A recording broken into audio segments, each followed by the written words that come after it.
Бака баш, ушунун балдары мынакей, сүзүп жүр сууда мынакей. Мынакей камыштар өсүп атат. Мына бадалдар ичинде бардыгы мына саркынды сууга. Коомчулук өкүлдөрү жер үйдүн ишмердүүлүгү менен жакындан таанышып чыгышты.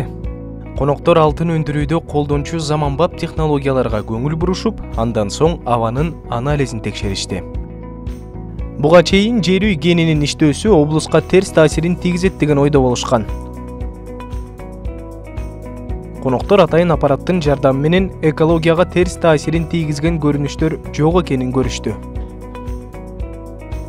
Коноктор калдык сактоочу жайда да болушту. Мында учурда 1,5 миллион 60 миң куб калдык бар.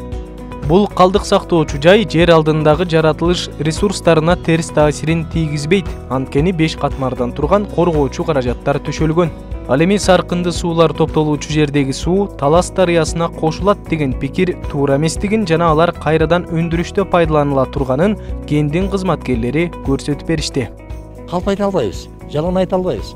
Анан коомчулук айтыш үчүн атайын бизди көрсөттү да, апарып сууга апарды, труба аркылуу кайра заводко келет экен, заводдон кайра иштөөчү айланат экен да. Эч жака Таластын сууна эч кандай кошулбайт экен акырында.